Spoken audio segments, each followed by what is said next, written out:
everyone, my name is Nayeli. I am 20 years old and I am here to talk to you guys about gastroschisis. Mine and my daughter's story. As far as my side, I'm going to be talking about being pregnant with a child that has gastroschisis. And then for her, it's going to be like her NICU stay and her recovery and all of that stuff. So the whole purpose of this video is because I do know what it's like to be on that side of the screen and just kind of wondering, hoping, and searching for answers and not really finding anything because gastroschisis is rare.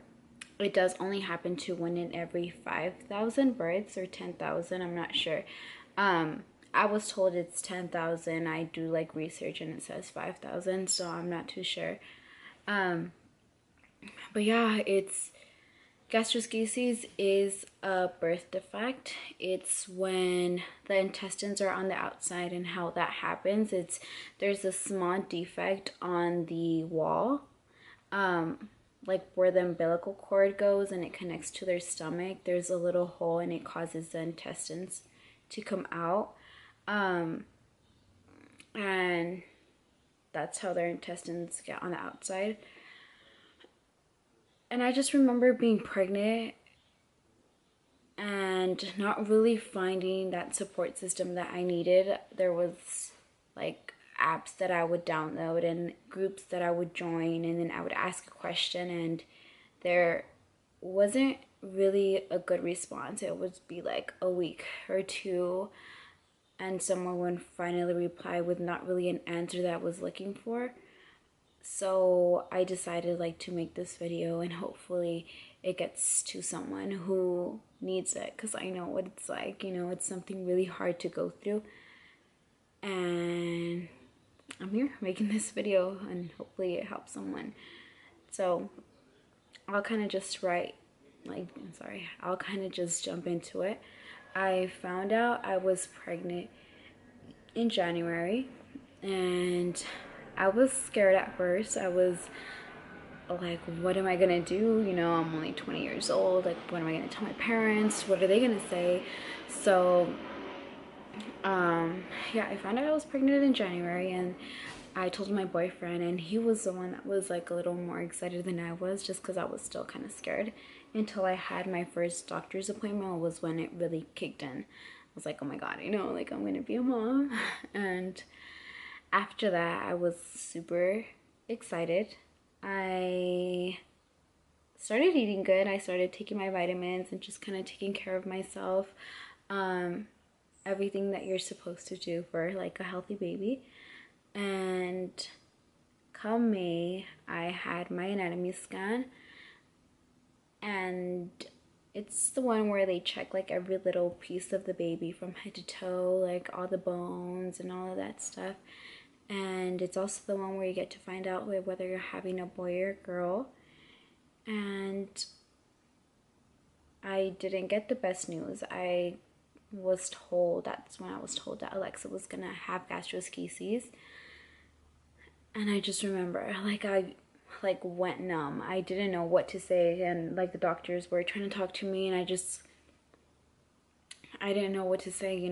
It was something I wasn't expecting, just because I was taking care of myself and I was doing everything that I could to have a healthy baby, and I get told that my baby's not okay. So it's really hard to take in. And I just remember getting to work and just parking and crying. And I just started crying, and it didn't stop for I want to say 3 weeks. I was crying literally constantly all the time. The only thing that was on my mind was my baby being sick, and I couldn't help it. I would be getting ready for work in the morning and I'd just start crying, and I'd cry myself to sleep, and it was just so hard because when you go into a pregnancy, especially being so happy, you're always thinking for the best. You really don't expect to get hit with some news like this. And I just couldn't process it through my head, why me? Why someone like me? I was just so happy. And there's people out there that, you know, like they abort their babies and they get a chance to be pregnant again and they have a healthy baby.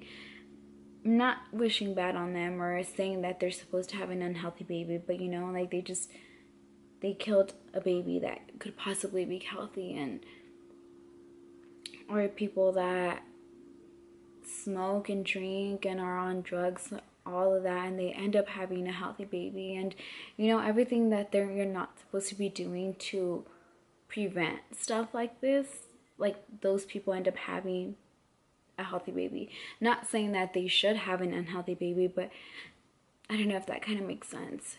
And I just couldn't understand, and I felt like I went through a time where I was like, you know, who's wishing bad on me, who is just like so unhappy that I'm pregnant, or someone that just really I don't know. I feel like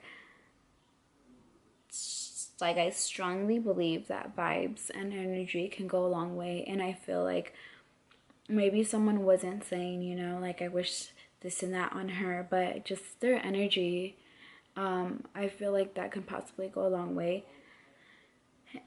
And I started like distancing myself from everyone, including my boyfriend, my daughter's dad, because I just didn't know who to trust. My own family. Like, I went through like a phase where I just wanted to be by myself because I didn't know who to trust or anything, because I felt like, I don't know how I felt. You know, when you're going through something like this, you honestly don't have any feelings or predict anything, if that makes any sense. I don't know. It was just a really rough time for me, and I didn't tell anyone. Nobody knows about this until I'm putting this video out there, because I don't like attention and I don't like people feeling bad for me or saying this and that about me. So I kept it private, and I kind of went through this alone because I didn't want anybody to know, for the same reason that I wasn't trusting anybody, you know? So yeah, as soon as I found out, my doctor called me and she said like she found out, and she was going to transfer me over to a high risk doctor, because she wasn't able to take care of me, because she never knew anything about gastroschisis. She's never had a gastro patient. So she transferred me over to him. I had one consultation with that doctor, the high risk doctor, but he said that it wasn't too much of a high risk. It was a high risk, but not enough to see him. It was something that my doctor can still keep up with me and just monitor me closely. And he was kind of guiding her through that, like kind of just giving her an idea of how to take care of me, you can say. And it was just basic checkups with my doctor every month. Up until I was 28 weeks, it started being every 2 weeks. And then also when I hit 32 weeks, it started being weekly, or 2 times a week after that. And then yeah, so then I would also go to a special list for ultrasounds, and I would be getting ultrasounds every month, which was pretty cool because I got to see my baby more than most moms out there. And yeah, so then I ended up having an NST on a Friday, and my nurse pointed out that I was having contractions every 6 minutes, but I wasn't feeling anything. But she still said when it gets to like that certain point where it's every like 6 minutes constantly, that it's something that she had to point out to the doctor. So when I go tell the doctor, and the doctor came in, and my doctor Munoz wasn't in the office that day, so it was another doctor that came in. He checked me, and he said I wasn't dilated, but that my cervix was soft, so he had to send me to the hospital. And yeah, so I went to the hospital. I called my boyfriend, and I called his parents and my parents, and just kind of told them what was going on. And yeah, I stayed there that night because they didn't want to send me home, because I was kind of like a high risk, or I was a high risk. They didn't want me to go home. Oh, and then another thing was that like she wasn't moving. So they said I was getting contractions, but she wasn't moving, and then that was another reason for them to like keep me there and stuff. So that was Friday, and they just said like, you know, we're gonna keep you here until a higher doctor comes in and checks you and kind of just lets us know what he wants to do with you. And it was late also. I had got into the hospital, I want to say like 6 p.m. and by the time like they do everything, it was like already like 9. And that's when they came in and they were telling me that the doctor was gonna have to come in and see me for himself and just kind of go on from there.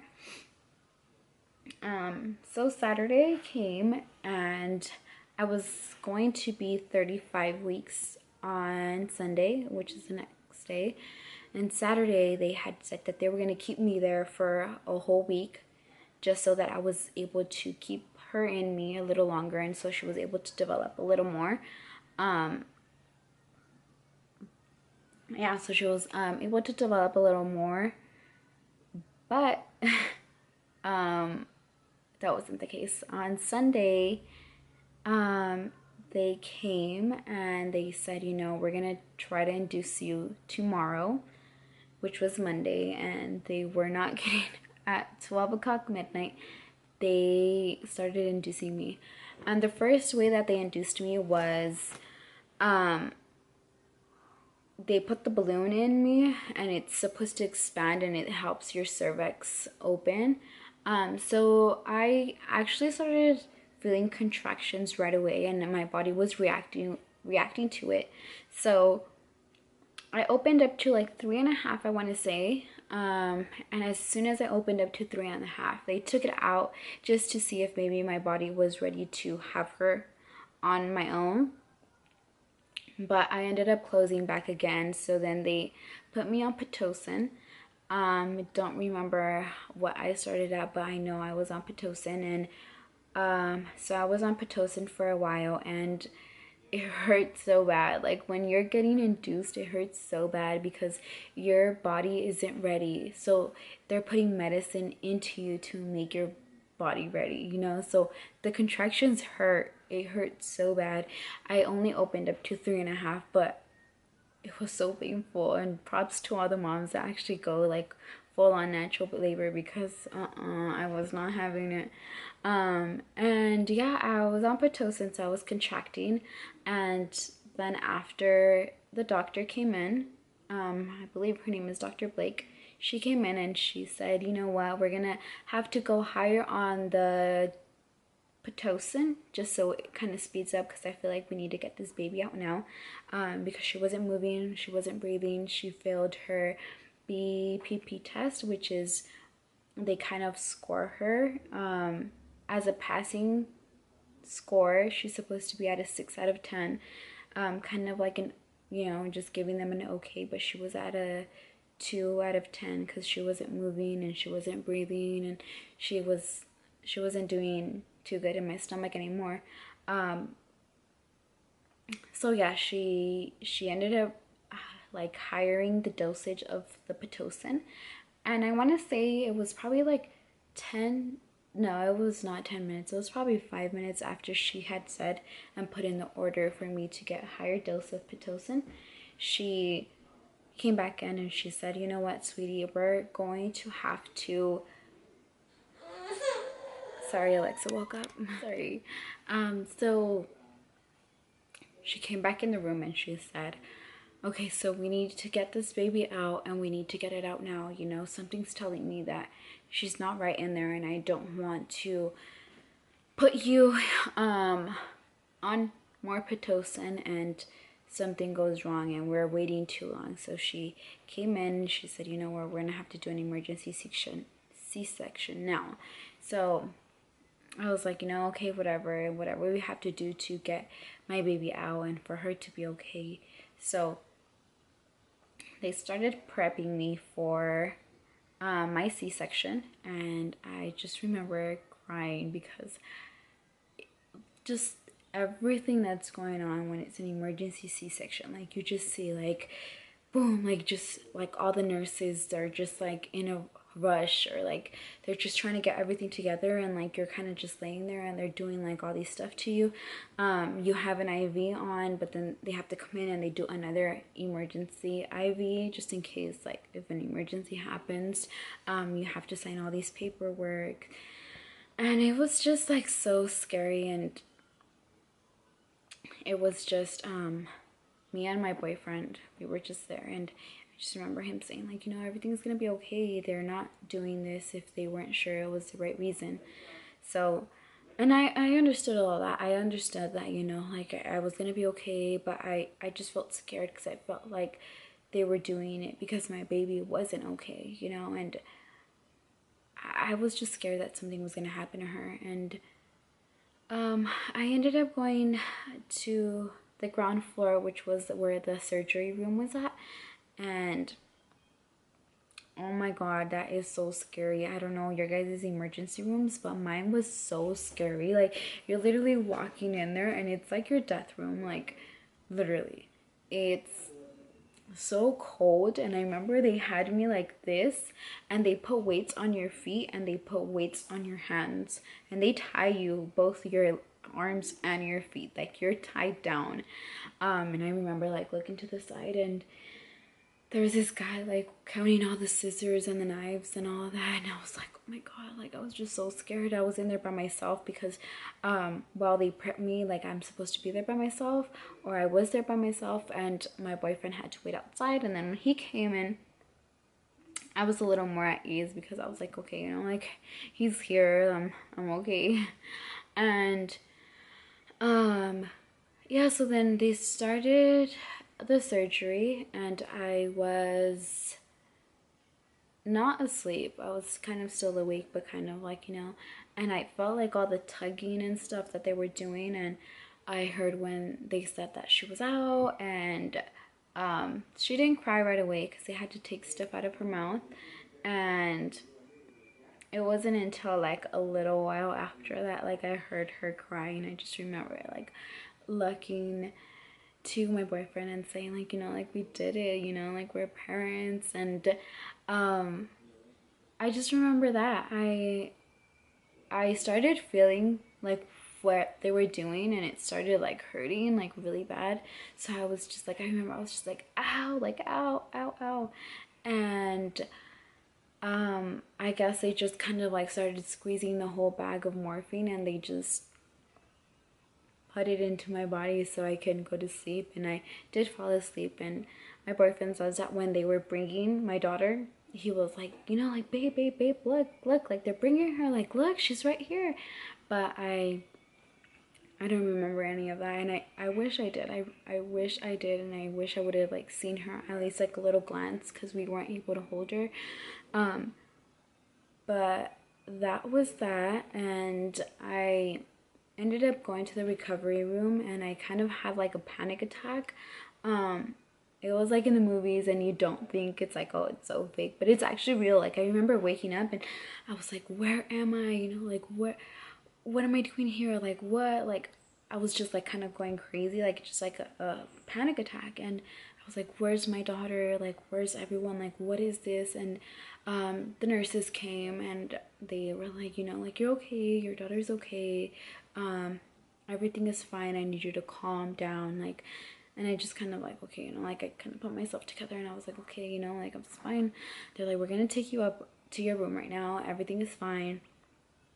And I just remember like being like so cold, and they're like, are you okay? And I was just shaking, and I was like, I'm just so cold, like I'm really just really cold. So then they took me back up to my room, and my family was there, and my boyfriend's parents were in there, and they were all just like, you know, like they had already seen Alexa, but I hadn't seen her. And they were just like, I was just trying to see pictures of her and see who she looked like. And they took a video of her, and I was like, oh my God, like, you know, like I was just trying to figure out who she looked like, and she looked like her dad. Everybody says she looks exactly like her dad. And the next day I was able to meet her, and that as exciting as it should be as a first-time mom. You know, like just going through that beautiful pregnancy and everything that you feel or you should experience as a first-time mom, like being able to hold your baby right when it's born, or like I wasn't able to do that, and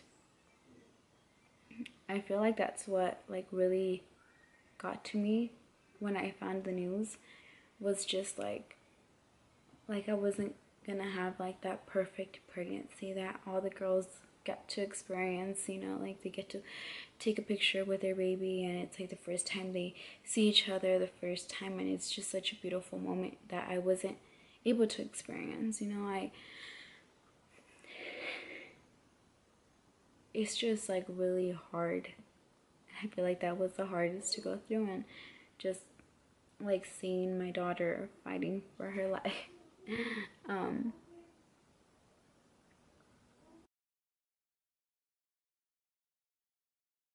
It's just like she's so innocent, you know. She hasn't even taken her first breath. She hasn't done anything to deserve this. And when I was pregnant and I was like, okay, like maybe I deserve this, or maybe I wasn't the best child to my mom, you know, or I talked back to my teachers and I wasn't good, or all of that. But I was like, but her, like, she's so innocent. She hasn't done anything. She hasn't even taken her first breath, and she's already going through this, and that killed me.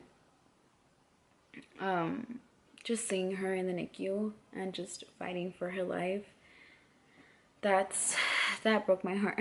That broke my heart. And I'll try to like insert pictures of like when she was first born, or let me see if I can kind of like find them.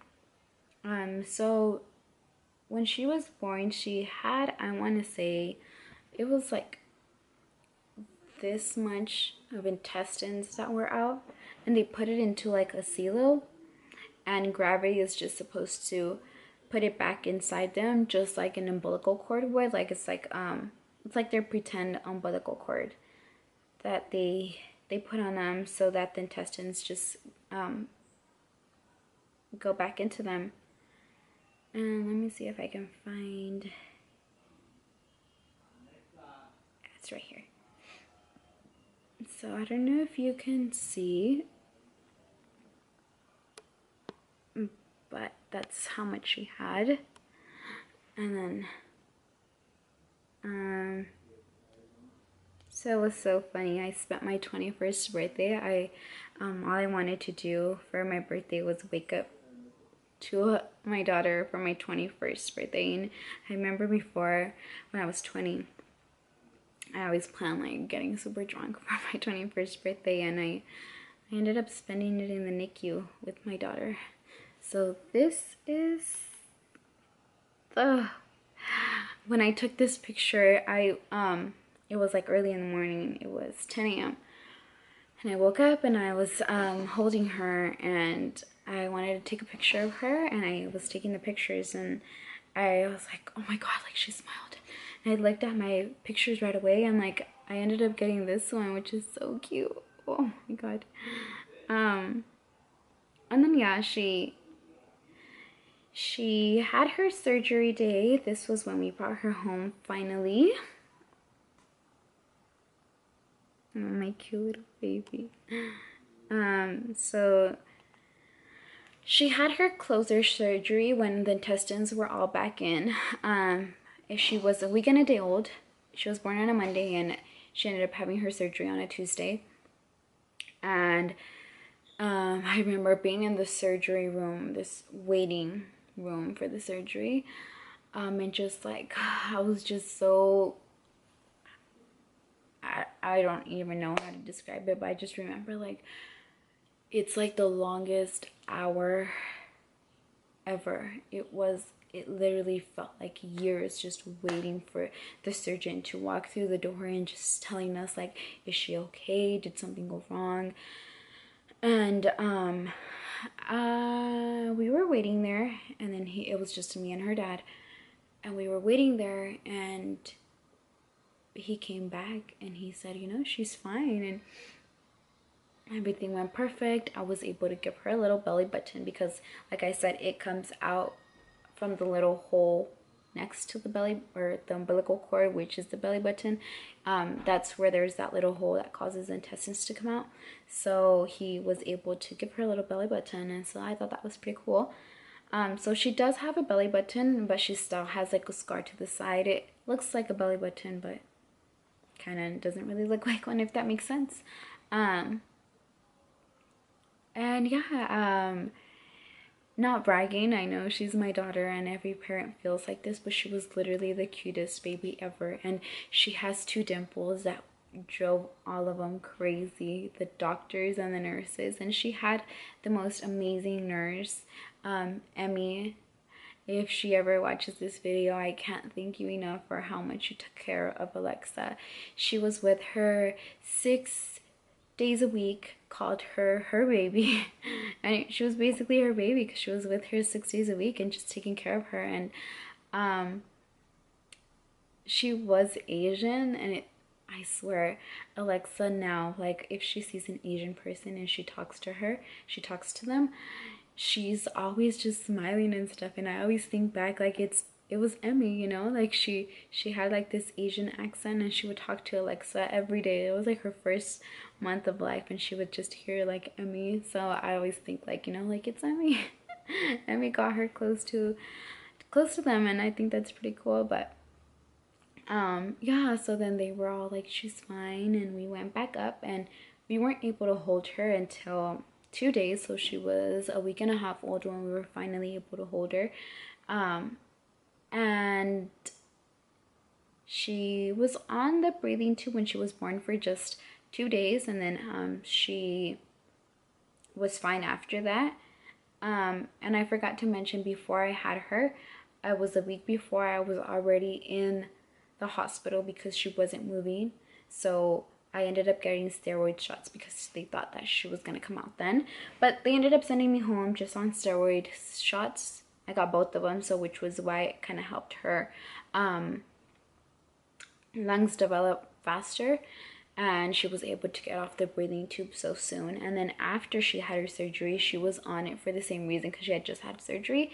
She was on it for just 1 day, and then after that they took it off. And then after that, she was just on her IV, and they do put I think it's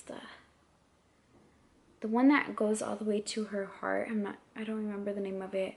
Oh, the PICC line. She had the PICC line, so they were having to poke her all the time, and they would just kind of use that. And thankfully, she didn't get any infections. I have read that some babies do get infections from that, and she didn't get one. So she was just on that, and her Repoval tube, which is what takes out everything from her stomach, and is just kind of slowly cleaning her stomach. And so she was on that, the Repoval tube, for 2 weeks and a half. And then when it finally started to get clear, if it goes from like green to like kind of like a yellow and then clear, when it gets to the clear, that's when she starts eating. But they measure the eating just so that they're able to control to see if like her body is working right. They, you know, like, she eats it and goes like to her stomach, her intestines, and then from there, like, she has to, like, you know, like, poop it out. So it was measured just so that they make sure that everything is okay. You know, she hasn't ate for like a whole 2 weeks and a half. She doesn't know any of that. So and her body doesn't know any of that, because her body is just finally going back to place. So then they started with 5 mLs. 5 mLs is like this much, and I was pumping. I'm still breastfeeding, but I was pumping, and so they were able to give her 5 mLs, which is this much. And then as soon as she's able to process that, and then they check the Repoval tube and they see that it's no longer in there, that she kind of digested it, they start going up and up. And she did have 2 setbacks. So she was eating, and then it wasn't like a whole day thing. It was kind of just like the time ones. So she would eat at 11 a.m. and then she would have another feeding at 2. And from the 2 ones, I remember she had one at 2, so she skipped that feeding. But then she was able to eat again at 5 p.m. So at 5 p.m. they checked, and then it was gone, the one from like 11 a.m. So she was able to eat at 5 p.m. So then that was fine. And then I want to say like a couple days later, the one that she was supposed to have at 11 a.m., she wasn't able to take it for the same reason that she wasn't able to digest the one that she had at 8 a.m. So it was just those 2 times that she had a setback. Other than that, she did really well. She was able to drink her milk and then process it through like her intestines, and then, you know, just kind of find its way out. So she did that and she was fine. She didn't have any setbacks, so she was out of the NICU when she was able to take the full bottle of milk, which was, I think it was 40 mLs or 30 mLs, which is a full bottle. And as soon as she was doing that and her body was working fine, she was able to go home. So she went home on a Thursday, which was June 20, no, June, why did I say June? September 28th. And she, yeah, so she was able to go home, and she hasn't had any problems ever since she's been home. Everything has been really well. I feel like what really helped her a lot, and what all the nurses were telling me and they were so proud of, they're just saying like, you know, you're doing such an amazing job because you're breastfeeding her, and not breastfeeding her but pumping, because she didn't latch on to me because I wasn't able to feed her. So she was just on her bottle because it had to be measured like how much she was eating. So she got used to like her bottle, and she didn't want to latch on to me. So I struggled with that for like a whole 2 months and a half. I tried to feed her and she didn't want to, and I would kind of just get really frustrated and just give her her bottle, like what I would pump, I would just give it to her in the bottle. And I had given up for like 2 weeks, I want to say, and I tried again and she latched on, and I was so happy. I remember like sitting on the bed and like just like I was telling her dad like, oh my god, like she's eating. And it's so funny, like you get happy over the littlest things with these kids, you know, like a sign that like her intestines were working really good was when she started pooping, you know. So it's like you know, you eat something, it goes to your stomach, and then your intestines, and then your stomach, and then like it works its way out. So you're gonna be so happy when your baby takes their first poop, because that means like, you know, their body is getting back to normal. And breast milk helps them so much as well, because it helps them digest it faster. It's easier for them to digest it. And where I had her, it's called VCMC, and it's the Ventura County Medical Center. And I asked there, and they said that they usually only get 2 to 3 gastro babies all year. And just our luck, there was another gastro baby there that was born before Alexa, and not sure if he was on breast milk or formula, but we got out and he still stayed there. So he was there before us and he still stayed there after us. So every case is different. But you know, like I feel like maybe breast milk did help her a lot. Because it's just easier for them, you know. And she was out, and like I said, she hasn't had any setbacks, and she's fine. She's perfect now. I feel like this experience has just made me cherish everything that comes alongside with a mother. I just cherish everything more. I cherish being with her all the time, and every little moment I cherish her. Every one of her milestones that she hits is just like the world to me, because I know what it's like to be in the NICU and just, you know, not having her. I remember being in the, like, my whole schedule for that whole month was come home, wake up in the morning, I'd make myself breakfast, and I'd shower, and I would go to the NICU and come back like at 11 at night, and wake up early in the morning. like shower and go and come back. Like that was my schedule for a whole month. There was not one day that I missed being there with her in the NICU. And like I said, I even spent my 21st birthday there with her. I spent the night because all I wanted to do was wake up to her. And there was times where I'd be sleeping here and I'd just cry and cry and cry myself to sleep because all I wanted was my daughter.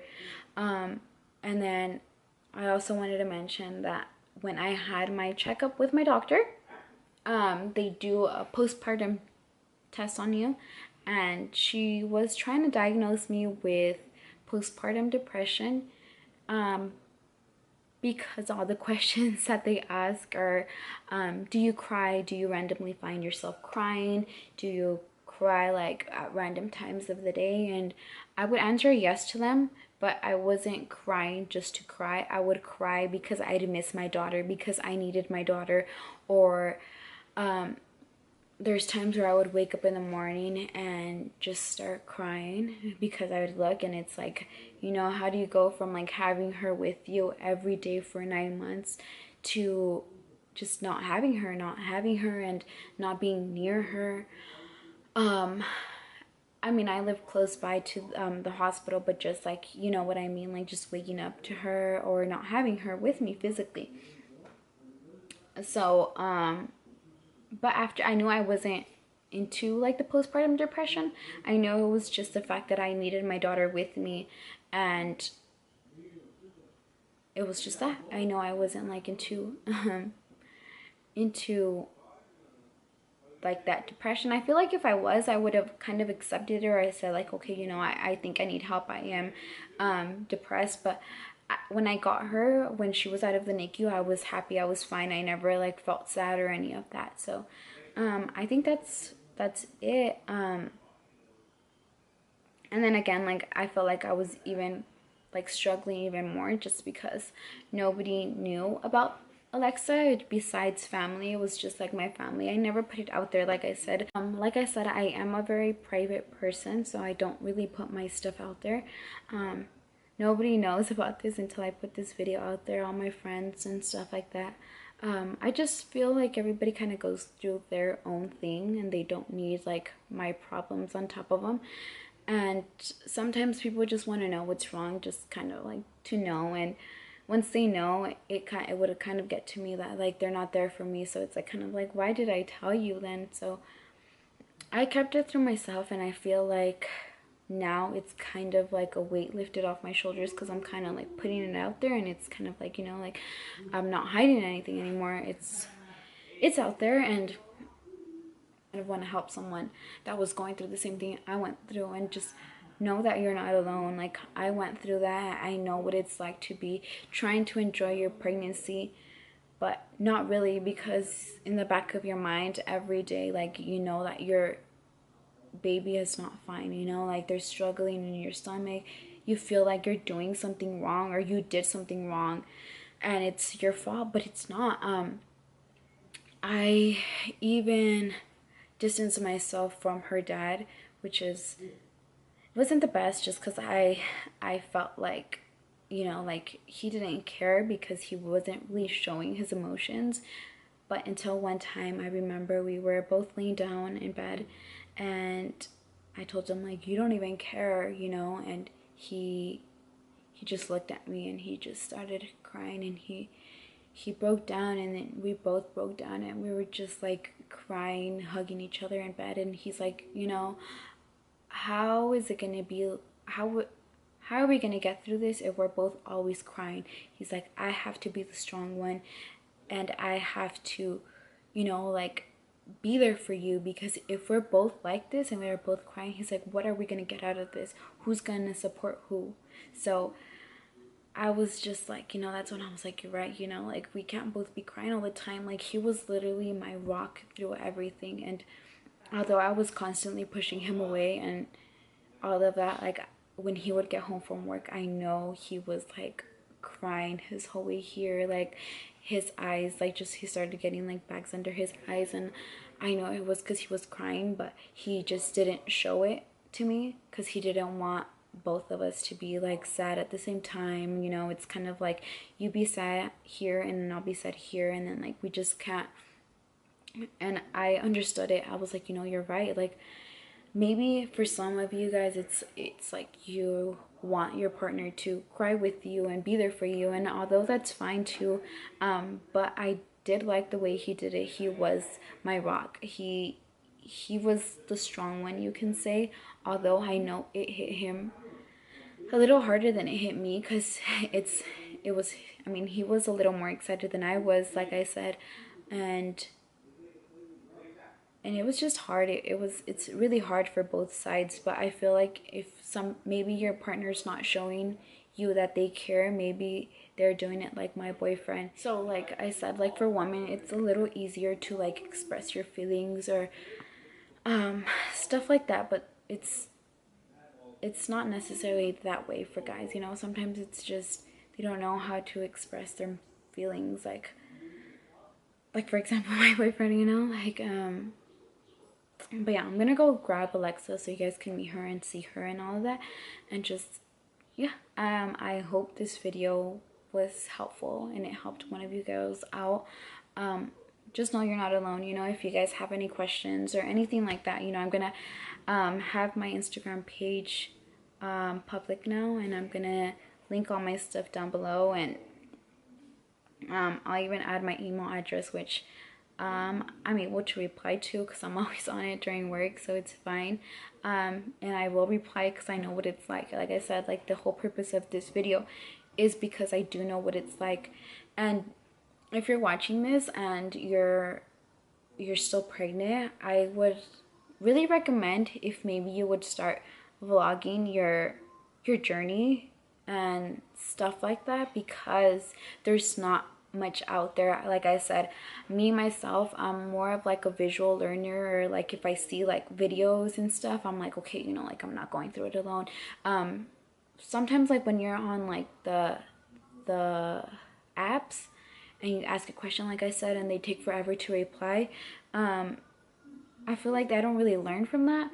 But oh my god, I'm sorry, I feel like I'm sweating. But I feel like with stuff like this, or just seeing like my favorite YouTube people and see that they're actually like real people out there and real people talking about their experience,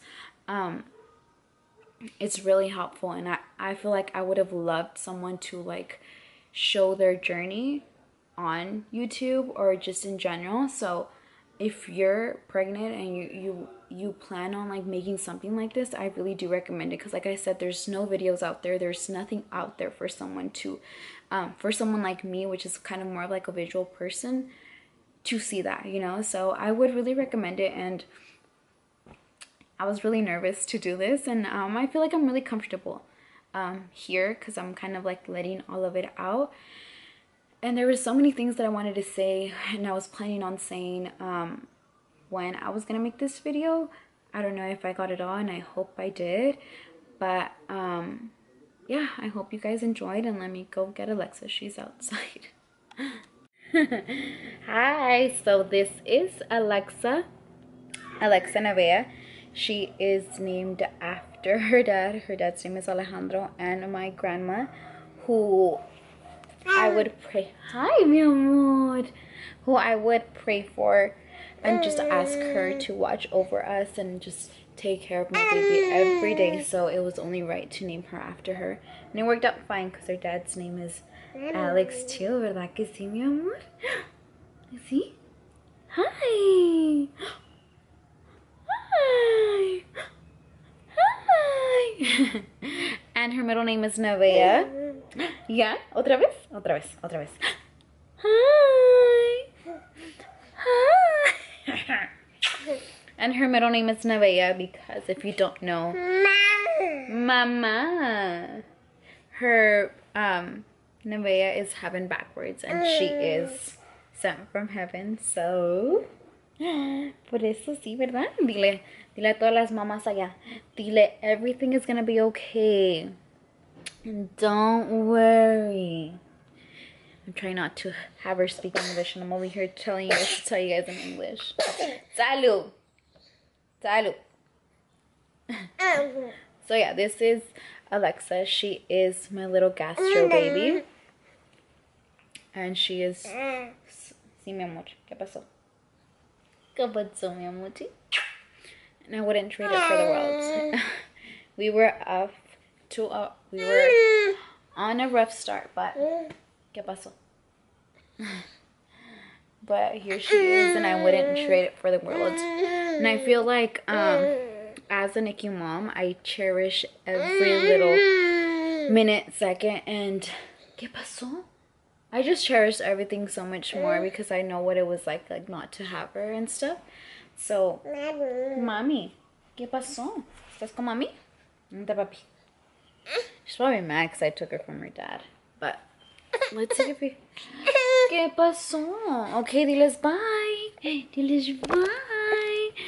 Diles bye.